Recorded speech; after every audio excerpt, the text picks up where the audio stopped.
We're going to kick things off this evening with the Southwest PGA Deacon Palmer Award. Named after Arnold Palmer's late father, who overcame personal obstacles to succeed as a PGA professional, this award was established by the PGA of America in 2014 and bestows special recognition upon a PGA professional who personally displays outstanding integrity, character, and leadership while overcoming a major obstacle in his or her life. Courtney Vogel, the PGA Assistant Head Golf Professional at Alta Mesa Golf Club in Mesa, Arizona, is the recipient of the Deacon Palmer Award.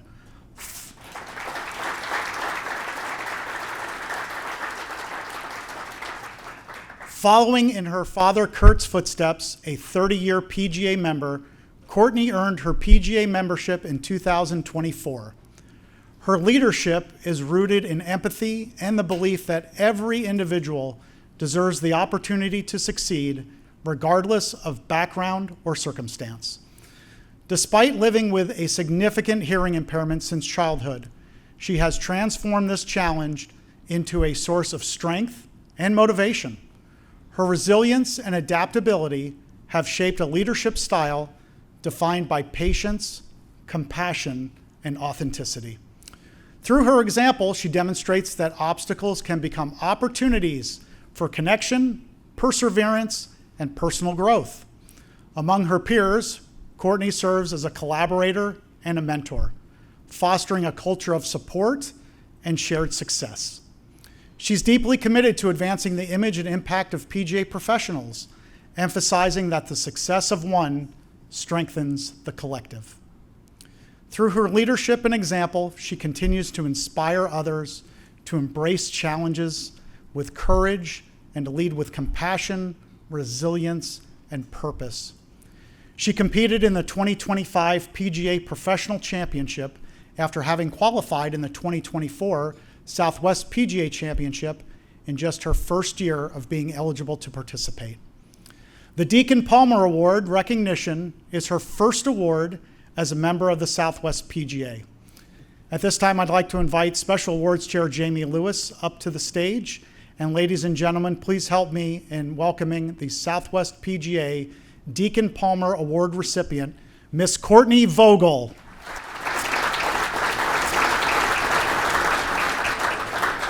The Deacon Palmer Award, this award recognizes perseverance and service.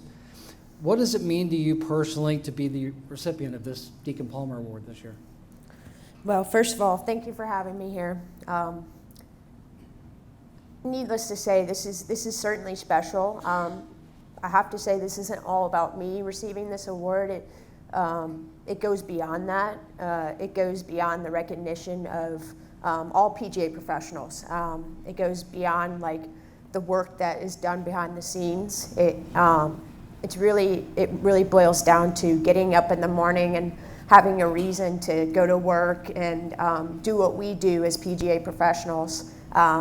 And for anybody who has a challenge, with my challenge of hearing impairment, it really just, it sends a message that anybody can do anything if they put their mind to it. Right. And it doesn't define them, it just refines them. Mm-hmm. And this award, it means a lot to me, but it's not about me, it's about everybody around me who's made me who I am today. Everybody at my table tonight has helped me get where I am today. Awesome. So you followed in your father Kurt's footsteps as a PGA professional. So can you share what you learned from watching him and his career and how it kind of shaped your own path? Absolutely, yeah. So my dad's been a PGA member for a long time, for as long as I can remember.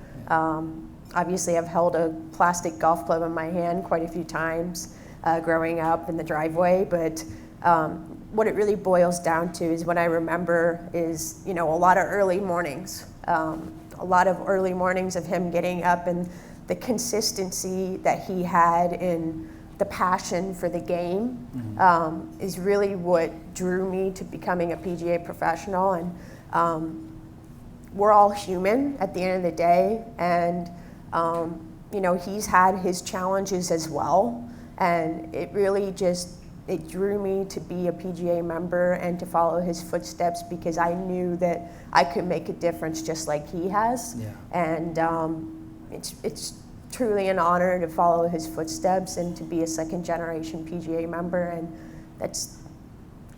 there's no greater feeling than that. Awesome. So what kind of advice that has stuck with you from your father as you decided to be a PGA professional? What advice really stuck with you that you use to this day? Yeah, absolutely. Like the little snippet in the 2025 PGA Professional Championship, they did a Golf Channel segment on me and my dad, which is really cool.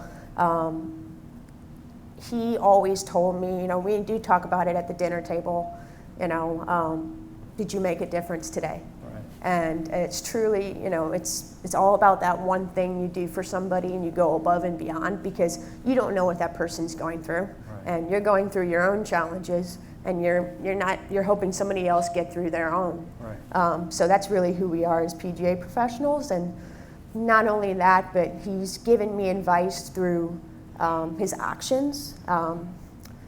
He was in a car accident in 2020 and it really set him back. Yeah. But he continued to work on a knee scooter. He continued to, be around the game of golf. I mean, if courage is anything, it's that. And I have the perfect father to follow, and I'm beyond ecstatic to be receiving this award, and I couldn't thank you guys enough. That's awesome. So you've had significant hearing impairment since childhood. How has that played into how you connect and interact with others in the profession? Absolutely. I say it boils down to I developed a lot of empathy. Yeah. And I did a PGA Hope training here past summer, and that really changed my perspective on a lot of things. Yes, my hearing impairment, it is a challenge, and it's something that nobody really recognizes, and people don't notice that I have it. At the end of the day, I wake up and I go to work, and a lot of people have it a lot worse. And I'm very grateful because through my interactions at work, I can empathize with certain people and obviously not let them off the hook, right. But there's a certain level of empathy that you develop, and because everybody's going through something, and you may not see that disability, you may not see that challenge, but at the end of the day, you have to have empathy in this business because not everybody has it as good as some others do. Right. So if anything, it's empathy. Yeah, that's great. So you're known for creating environments where people feel valuable and capable. How do you intentionally build inclusion in your programs and daily interactions given that environment you create? Absolutely. So when I teach Yeah. and when I'm talking to a member, it's very important for me to make sure they feel heard. Yeah. It's very important that I ask questions. I'm not asking questions to be derogatory or be annoying, but I'm asking questions to understand them better because I don't know if they could be hearing impaired. Right. They could not be able to see. And in my lessons, the first question I ask is, do you have any disabilities, any physical limitations I need to be aware of? And that's the first thing I ask. And how are you feeling today? I'm not feeling too great. Well, I always adjust for them. Mm-hmm. But in this industry, it's so important to try to put yourself in their shoes. Obviously, like I said earlier, we're golf pros, we're human as well. We go through our own things, but other people are going through a lot as well. And it really comes down to that empathy that leads to the inclusion. Sure. So you qualified for the PGA Professional Championship, which is awesome. What did that experience mean for you and for your confidence level as a PGA Pro?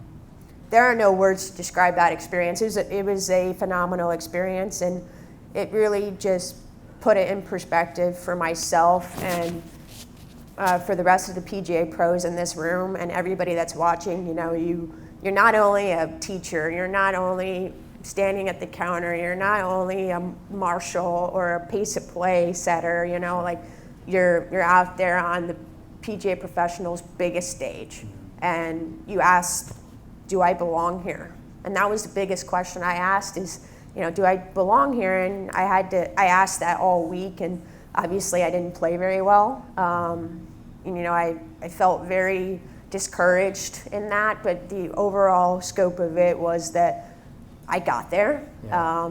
and I plan to do it a couple more times after that, but all in all, it kind of goes to, with this award, not only my hearing impairment, but in the last year I've lost 40 pounds. And, you know, it really came down to, you know, I can do better. Yeah. It comes down to inspiring others to, you know, say, hey, you know, maybe there's something I can do better to make myself healthier or whatever it may be. Sure. But overall, it represents the fact that not only are we PGA professionals, but we can compete at the highest level as well. Right. And I was honored to be one of the 300 that were playing in that tournament. Yeah, awesome. So I got one last question for you. So for anyone in the room and those watching online, if they're facing a challenge of their own, what would you want them to take away from your story and your journey? I would say, you know, don't let your challenge or your disability define you, let it refine you. Because you can be a victim, and it's very easy to be a victim, and I felt like a victim for a long time until I found the PGA of America, I found the golf industry, and I really found myself. And you know, it's all about how you handle adversity, and it's all about, you know, the people around that you surround yourself with. Right. All in all, it's all about being able to, you know, make lemonade when you're handed a bunch of lemons, you know. Sure. So the road has not been easy. I could not be more thankful for everybody in this room. Couldn't be more thankful for everybody at my table tonight. Yeah. There are a lot of people at the table that aren't at the table tonight that I wish were here, but I couldn't be more grateful for you and the Southwest PGA and everybody in this room for allowing me to sit up here tonight. Awesome. Where's Kurt? Kurt, raise your hand, buddy. I just want to say congratulations to you and what you've done for this young lady. You know, your compassion and your courage. You're an absolute rising star, and like I said, I noticed it 3 or 4 years ago, and I think the fit, you're the perfect fit for this award this year, and I know it was no question with the awards committee this year. So, great job to you. Keep up the great work, and we look forward to seeing more of what you can do for our section and for the PGA of America. Thank you so much. Congratulations. Thank you.